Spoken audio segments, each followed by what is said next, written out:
सनवाल जब पिया को किडनैप करके मूसा के पास नहीं पहुंचता, यही बात मूसा को जहर की तरह लगती है। उसे लगता है सनवाल उसके रास्ते की सबसे बड़ी दीवार बन गया है। जैसे ही मूसा को पता चलता है कि सनवाल असलम और उसके घर वालों को चुपचाप भाग जाने की तैयारी करा रहा है, उसका दिमाग घूम जाता है। मूसा फौरन अपने साए जैसे दोस्त निसार को कॉल करता है। आवाज में गुस्सा भरकर कहता है, निसार, आज रात पुलिस असलम के घर पहुंचना चाहिए। मैं उसे अपने रास्ते से हटाना चाहता हूं। निसार ठीक है सेठ साहब कहकर फोन रख देता है। रात के वक्त पुलिस असलम के घर पहुंचती है, लेकिन उनकी जरा भी उम्मीद नहीं होती कि वहां पहले से अलियार मौजूद होगा। अलियार पिया से मिलने आया होता है। जैसे ही पुलिस वारंट लेकर गेट पर आती है, पिया और असलम दोनों सख्त परेशान हो जाते हैं। ऑफिसर सीधे असलम के पास जाकर कहता है, हमें ऑन ऑर्डर मिला है आपको जाली प्रॉपर्टी के केस में गिरफ्तार करने का। अलियार तशवीश में फौरन पुलिस ऑफिसर से पूछता है, किसने कहा है मेरे अंकल के खिलाफ? कौन सा केस? ऑफिसर सूखी सी आवाज में सिर्फ इतना कहता है, हमें जो ऑर्डर मिला है वो सेठ मूसा ने दिया है। पिया के पैरों तले जमीन निकल जाती है। वो पलटकर अलियार की तरफ दौड़ती है, उसका गिरेबान पकड़कर जोर से झटका देती है। अली, तुम्हारे अब्बू ने ये सब किया है।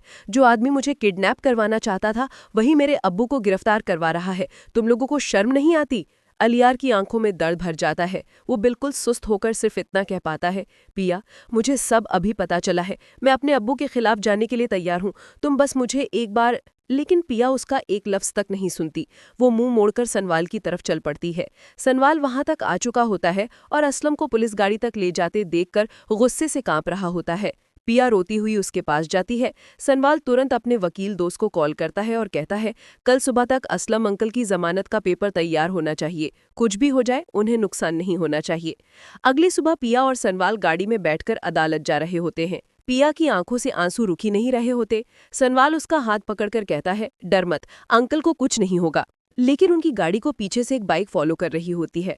दो आदमी मौका मिलते ही सनवाल पर गोली चला देते हैं। गोली उसके बाजू को चीर कर निकल जाती है। पिया चीख पड़ती है। वो तुरंत एम्बुलेंस बुलाती है और सनवाल को अस्पताल ले जाती है।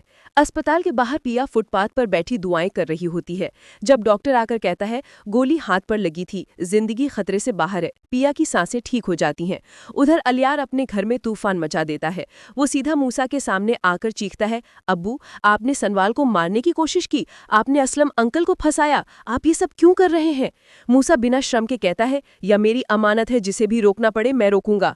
ये बात सुनते ही अलियार का सब्र टूट जाता है। वो अपनी अम्मी को सारी हकीकत बताता है। अम्मी आंसू में डूब जाती हैं और कहती हैं, हम दोनों इस आदमी के साथ नहीं रह सकते।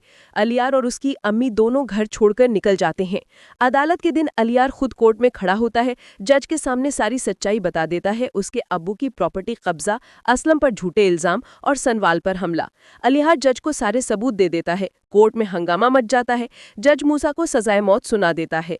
असलम को जेल से रिहा कर दिया जाता है। जैसे ही वो बाहर निकलते हैं, सनवाल अपना घायल हाथ संभालते हुए उनके पास जाता है।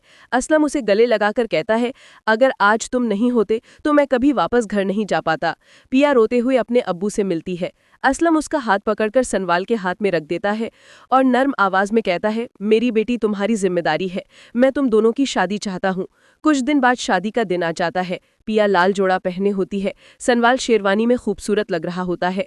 मौलवी साहब निकाह पढ़ाते हैं और पूछते हैं, क्या आपको ये निकाह कबूल है? सनवाल हल्का सा मुस्कुराता है, कबूल है।